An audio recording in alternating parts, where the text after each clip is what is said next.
अब हम देखेंगे सिंधु नदी प्रवाह तंत्र। देखिए, नदी उद्गम, जहाँ से नदी निकलती है उसे उद्गम, जहाँ पे डूब मतलब ख़त्म होती है उसे मुहाना, और जो नदियाँ उस पर में आके मिल जाती है उसे सहायक नदी कहते हैं। ठीक है, सबसे पहले सिंधु नदी।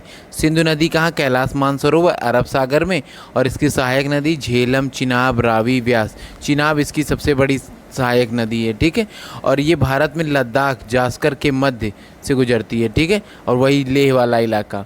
अब झेलम बैरीनाग से निकलती। झेलम क्या? बैरीनाग के किशनगंगा, ठीक है, किशनगंगा परियोजना श्रीनगर पे स्थित, श्रीनगर झेलम तट पर स्थित है। अगला क्वेश्चन देख लेते हैं हम लोग। देखिए, गंगा। गंगा कहाँ से निकलती? गंगा गंगोत्री, यमुना यमुनोत्री। ठीक है, ऐसे याद रखना। गंगा गंगोत्री बंगाल की खाड़ी में गिरती, उत्तरकाशी में। ठीक है, सहायक नदियाँ बाएं तट से तो रामगंगा, शारदा, सरयू, घग्गर, गंडक, बूढ़ी गंडक, ठीक है, कोसी, ठीक है, और महानदी। दाएं तरफ से यमुना, टोंस, तमसा, सोन, दामोदर आदि। अब अगला देख लेते हैं। कुछ एनजीओ भी इसमें शामिल हैं। ठीक है, और ये कितने राज्यों से निकलती? उत्तराखंड, उत्तर प्रदेश, बिहार, झारखंड, बिल्कुल सबसे कम झारखंड में। ठीक है, सबसे ज़्यादा उत्तर प्रदेश में, फिर पश्चिम बंगाल में। ठीक है, अब यमुना। यमुना कहाँ से निकलती? यमुनोत्री। ठीक है, यमुना यमुनोत्री ख़त्म कहाँ पे होती? प्रयाग में, गंगा में ख़त्म हो जाती, उत्तरकाशी यमुनोत्री से। ठीक है, सहायक नदियाँ बहुत इंपॉर्टेंट है। सहायक नदियाँ इसके बाएं तट पे क्या?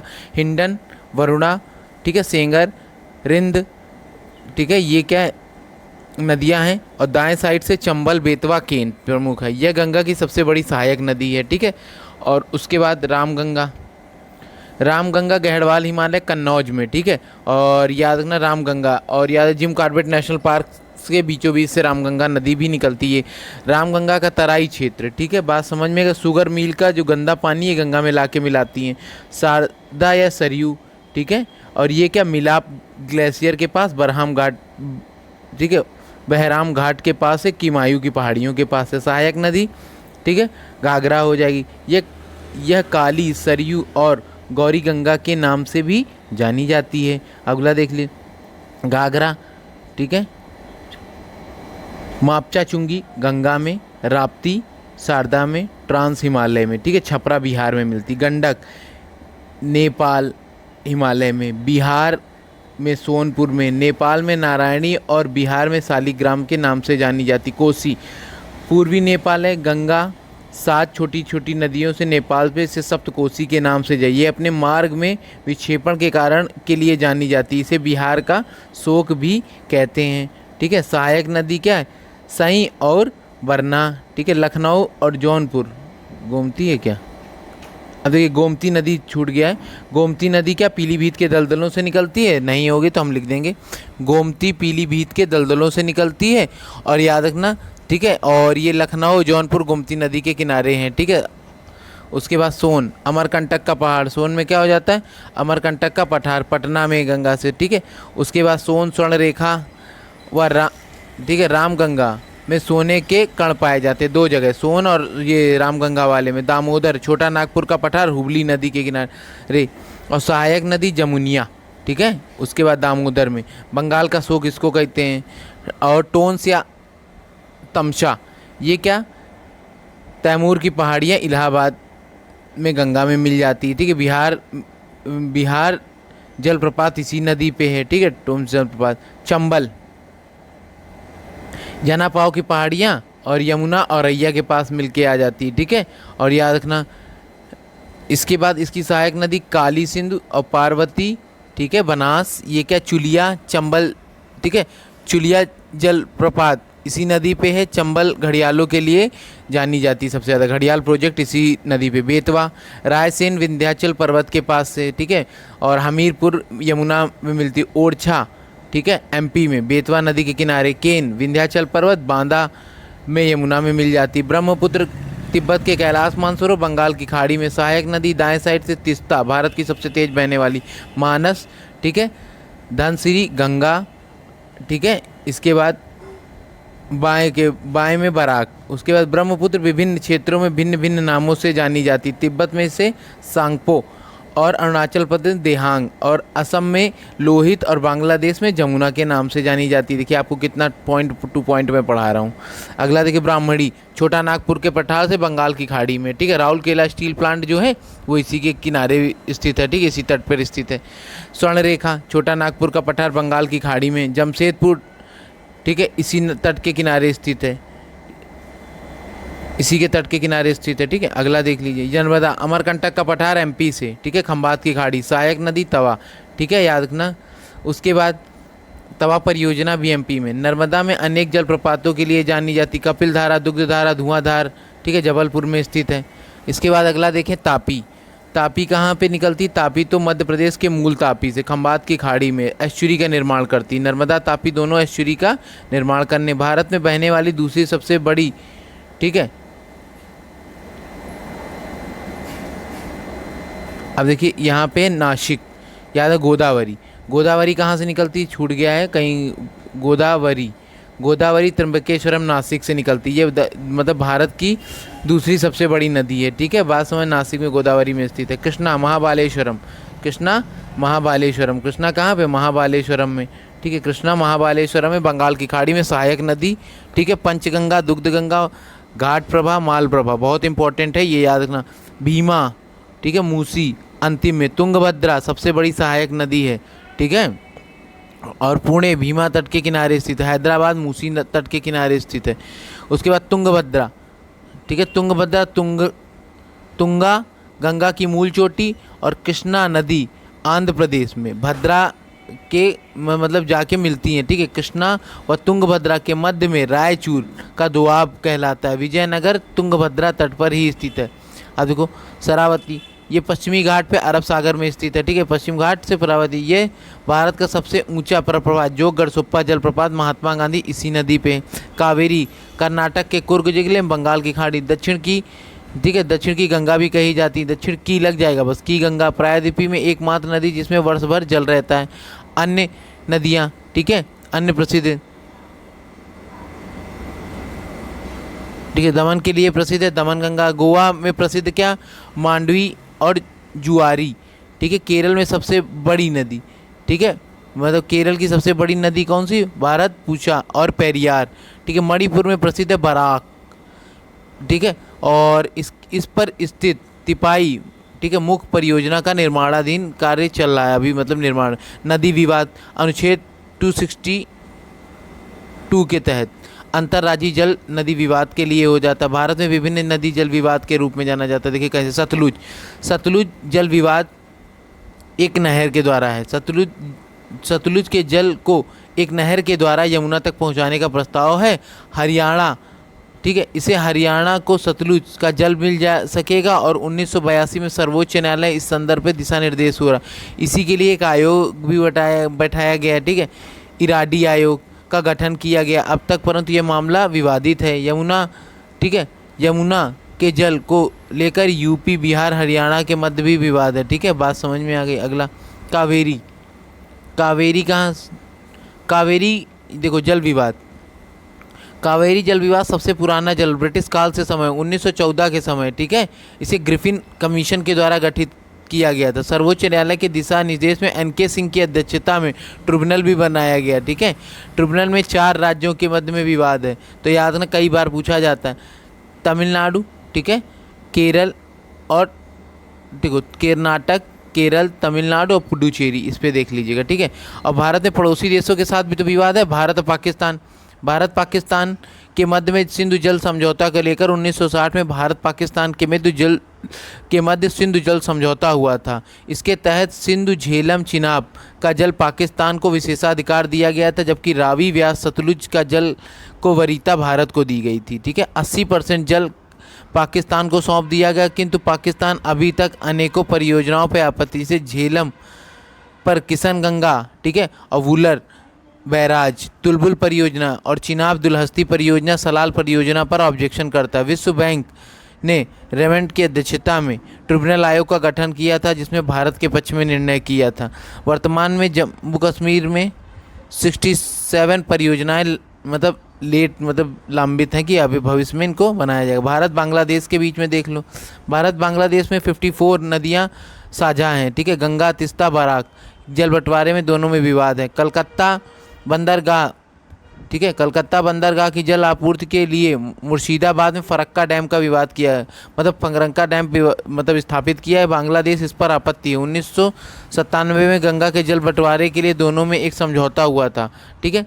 इसके बाद भारत और पश्चिम बंगाल में तिस्ता डैम को लेकर निर्माण में भी, इसमें भी लो डैम प्रोजेक्ट पे निर्माण कर रहा है, ठीक है, जिस पर बांग्लादेश को आपत्ति। मणिपुर में बराक नदी का तिपाई मुख परियोजना पर भी बांग्लादेश ऑब्जेक्शन कर रहा है, ठीक है, और बांग्लादेश इस पर भी आपत्ति। भारत नेपाल के बीच में, भारत और नेपाल के मध्य में महाकाली, गंडक, कोसी नदी को लेकर विवाद है। महाकाली उत्तराखंड नेपाल की सीमा बनाती है, पर शारदा, पंचेश्वर और टक्कनपुरा में बांध निर्मित किए गए हैं। अब देखिए भारत और चीन ब्रह्मपुत्र की, ठीक है, चीन ब्रह्मपुत्र की धारा को उत्तर की ओर मोड़ने चाहता है, जिससे भारत को आपत्ति है, ठीक है। बात समझ में आएगी। ब्रह्मपुत्र के लिए नेशनल रिवर ग्रिड, भारत में लगभग 165 जिलों में, ठीक है, प्रतिवर्ष क्या आ जाती, बाढ़ से प्रभावित होते हैं, और इतने ही सूखे से कुल नदी का 80% भाग समुद्र में मिलकर व्यर्थ में चला जाता है। इस समस्या समाधान के लिए नदी जोड़ो परियोजना की गई थी। 1960 में NK राव ने यह प्रस्ताव दिया था। 2000 में सर्वोच्च न्यायालय ने PIL दाखिल की गई थी, ठीक है। इसी पर सर्वोच्च न्यायालय ने 2012 में इसे पूरा करने का निर्देश दे दिया। इस परियोजना का प्रावधान कुल 30 नदियों को आपस में जोड़ना है, जिसके तहत 16 प्रायद्वीपीय और 14 हिमालयी नदी के पश्चात एक दूसरे को जोड़ दिया जाएगा। इस प्रक्रिया में जल स्थानांतरित किया जाएगा और बीच में बांधों का निर्माण करके जल संग्रह किया जाएगा। 2002 में इस परियोजना के लिए, ठीक है, 56,000 करोड़ रुपए था, जो इस केंद्रीय बजट के बराबर था, ठीक है, और कुल 10 करोड़ कुशल अकुशल लोगों को रोजगार भी मिलेगा। भारत में इतना भी रोजगार का लोगों को लाभ मिलेगा। 90% खेतों को सिंचाई की सुविधा उपलब्ध हो जाएगी। खाद्यान्न उत्पादन 45 करोड़ मैट्रिक टन तक पहुंच जाएगा, ठीक है। 2050 तक भारत में 33 करोड़ मैट्रिक टन खाद्यान्न उत्पादन की आवश्यकता होगी। इस प्रकार अधिशेष अनाज के निर्यात किया जा सकता, मतलब अधिशेष जो हो जाता है उसे क्या, अनाज को निर्यात किया जा सकता है, ठीक है। अब उसके बाद नहरों के किनारे सड़कों का निर्माण करके कुल राष्ट्रीय राजमार्ग 65 लाख किलोमीटर तक हो जाएगा। कितना हो जाएगा? 65 लाख किलोमीटर। तो वर्षा का जल का संग्रहण कर भूजल का स्तर बढ़ेगा, ठीक है। जल आपूर्ति की समस्या का समाधान होगा। इस परियोजना में सीमेंट लोहा उद्योग बूम कर जाएंगे, ठीक है। बात समझ में आ गई। मैं अपनी भाषा में नकारात्मक, नदी जोड़ने पर स्वाभाविक रूप से मतलब कुछ नकारात्मक परिवर्तन आएंगे, जैसे क्या, नदी स्वाभाविक प्रवाह बाधित होगा, ठीक है, धीरे चलेंगी नदियों का पानी। बांधों का निर्माण विस्थापन से बाढ़ और महामारी का खतरा आएगा। वृक्षों की कटाई से पर्यावरण असंतुलन होगा, ठीक है। नदियों के जल भराव परियोजना की राह में रोड़ा बढ़ सकते हैं, ठीक है। सुझाव के लिए मनरेगा NGR में समृद्ध किया जा सकता है। इसमें क्या हो जाए, इसमें सरचार्ज या सेस करके धन एकत्रित किया जा सकता है, ठीक है।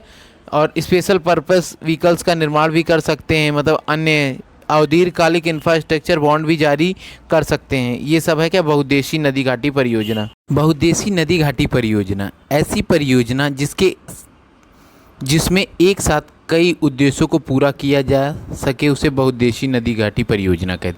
जैसे सिंचाई भी हो सके, बाढ़ नियंत्रण भी हो, जो पेयजल आपूर्ति और मत्स्य पालन, पर्यटन, जल विद्युत आदि। भारत में सबसे बड़ी जल विद्युत परियोजना 1897 में दार्जिलिंग में बनी थी। 1901 में कर्नाटक में कावेरी नदी पर शिव समुद्रम जल विद्युत परियोजना स्थापित की गई थी। अमेरिका की टेनिस वैली तथा सोवियत संघ यूक्रेन, ठीक है, सोवियत संघ यूक्रेन की परियोजना विश्व प्रसिद्ध बहुउद्देशीय नदी घाटी परियोजना। वर्तमान में विश्व में 40,000 बड़े बांध है, जिसमें से 5,000 भारत में बड़े बांध है, ठीक है। बड़े बांध की ऊंचाई 15 मीटर से अधिक होती है और सर्वाधिक सर्वाधिक बड़े बांधों की संख्या में से 20,000 चीन के पास है। यूएसए द्वितीय और यूएसआर तीसरी में, जापान चौथे स्थान पे, भारत पाँचवें स्थान पे। चीन में थ्री गॉर्जियस डैम विश्व का सबसे बड़ा डैम है। ठीक है, भारत की सबसे बड़ी जल विद्युत परियोजना सतलुज जल विद्युत परियोजना हिमाचल प्रदेश में है। अरुणाचल प्रदेश में निर्माणाधीन परियोजनाएं हैं। ठीक है, भारत की सबसे बड़ी जल विद्युत परियोजना नर्मदा घाटी परियोजना, नर्मदा घाटी परियोजना में 3,000 से अधिक बांधों जुड़े हुए हैं। ठीक है, दामोदर नदी घाटी परियोजना आज़ाद भारत की पहली बहुउद्देशीय नदी घाटी परियोजना, यह अमेरिका की टेनेसी घाटी परियोजना के तर्ज पर बनाई गई है। ठीक है, ओडिशा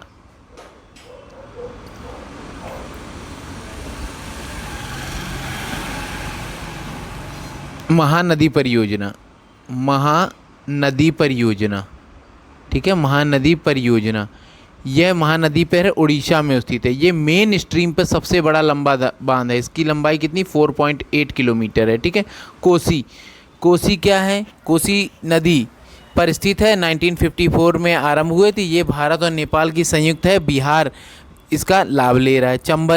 चंबल परियोजना एमपी और राजस्थान की संयुक्त परियोजना, राणा प्रताप, गांधी सागर, जवाहर सागर, ये सब इसी की परियोजना।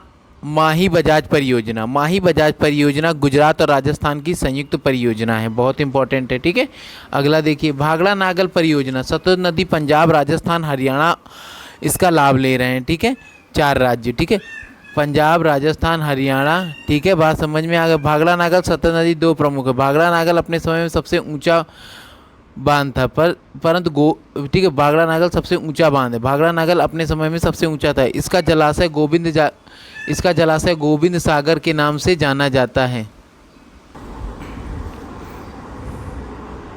रिहंद परियोजना, सोन की सहायक नदी रिहंद पिपरी सोनभद्र में स्थित है।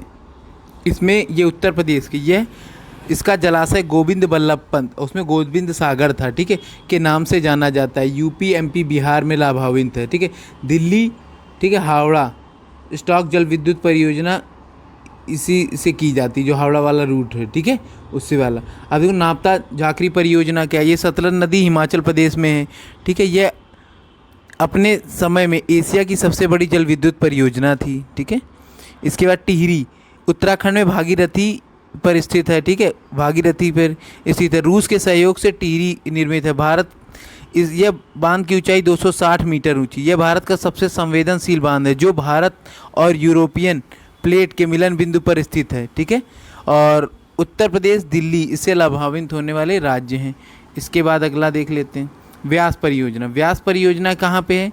तो याद रखना, ये व्यास नदी पे है। कौन सी नदी पे? व्यास नदी पे। ठीक है, व्यास नदी पे। और याद रखना, इसके बाद पंजाब, हरियाणा, राजस्थान इसकी संयुक्त परियोजना। ऊपरी कृष्णा कर्नाटक पे स्थित है। ठीक है, कर्नाटक में कृष्णा नदी पे 1964 में लाल बहादुर शास्त्री ने इसका उद्घाटन किया। अलमट्टी बांध इसी परियोजना पर बनी। इसको लेकर कर्नाटक और आंध्र प्रदेश में विवाद है। ठीक है, पराम्बीकुलम अलिवार परियोजना, ठीक है, यह इंदिरा गांधी पराम्बिकुलर, ये कहाँ पे? केरल में। बस आपको याद रखना, केरल में स्थित, इतना याद रखेंगे ये। ठीक है, अगला देखें,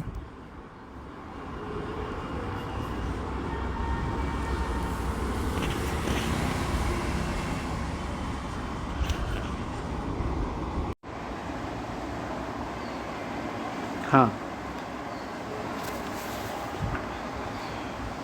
हरिकेन बैराज से, ठीक है, हरिकेन बैराज से इंदिरा गांधी नहर निकलती है, जिसे, ठीक है, ये शाखाओं में विभक्त होकर 10,000 किमी तक लंबी है। ठीक है, और 132 किलोमीटर मानी जाती है। इसे जीवन रेखा ऑफ राजस्थान के जर्मनी के सहयोग से ये परियोजना का निर्माण हुआ था। शारदा बैराज पे है। ठीक है, कहाँ पे? शारदा बैराज पे यह परियोजना आरंभ की गई थी। ठीक है, यूपी को 50 से अधिक जिलों में इसका विस्तार है। भारत में सबसे बड़ा नहर तंत्र इसी का है, शारदा है। ठीक है, फरक्का यूपी की है शारदा नहर। फरक्का ये कलकत्ता, पश्चिम बंगाल।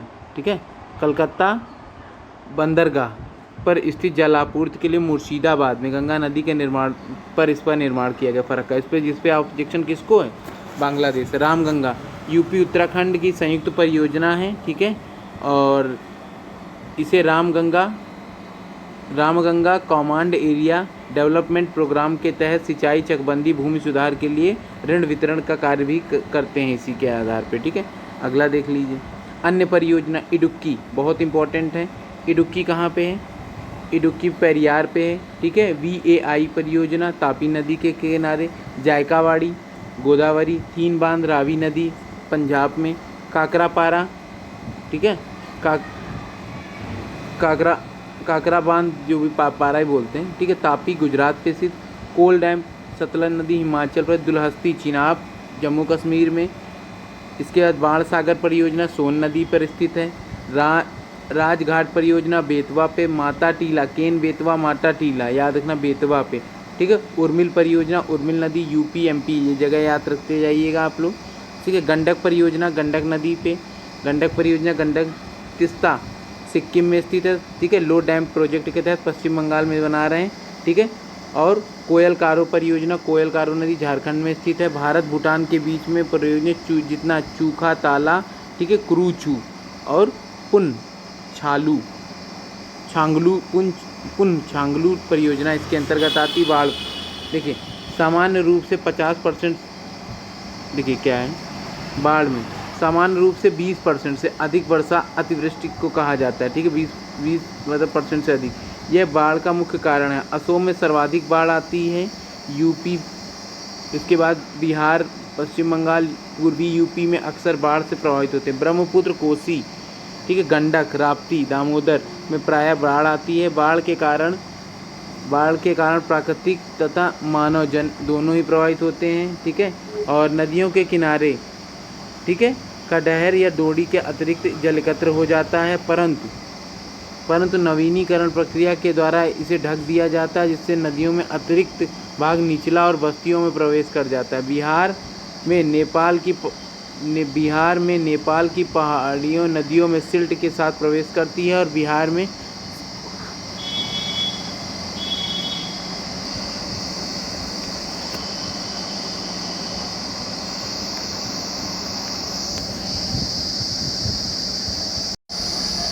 भारत में कुल 8 प्रकार की मिट्टी पाई जाती है।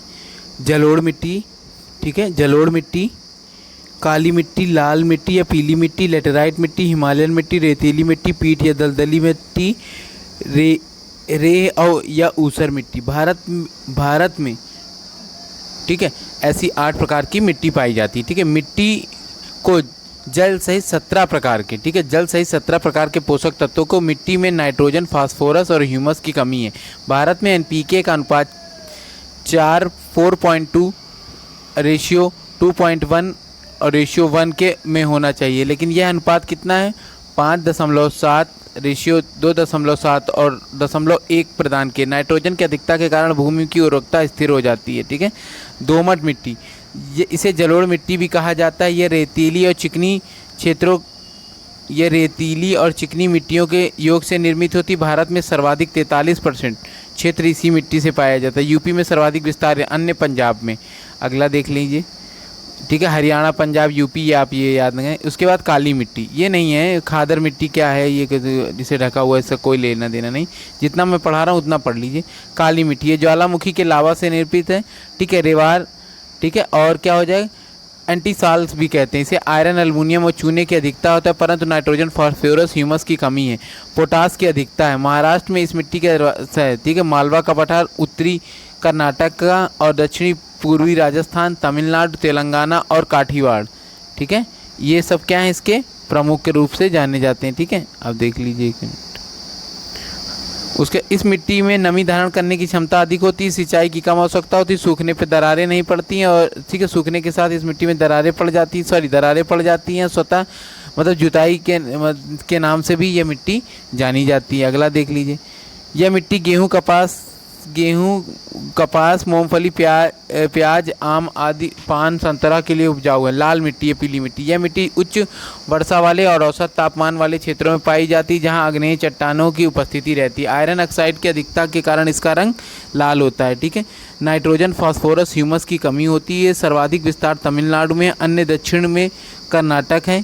ठीक है, आंध्र प्रदेश, उड़ीसा, झारखंड, छत्तीसगढ़ बुंदेलखंड में देखने को मिलती है। केरल में सर्वाधिक विस्तार से नीलगिरी और मेघालय के क्षेत्र में होती है। हिमालयन मिट्टी पर्वतीय, इस मिट्टी में नाइट्रोजन की पर्याप्त मात्रा पाई जाती है। पोटास की कमी होती है। जम्मू कश्मीर में सर्वाधिक विस्तार है। मृदा अपरदन के कारण इस मिट्टी की मुख्य समस्या है। जम्मू कश्मीर हिमाचल प्रदेश में सेब की खेती और चाय की खेती के लिए उपयुक्त मिट्टी मानी जाती है।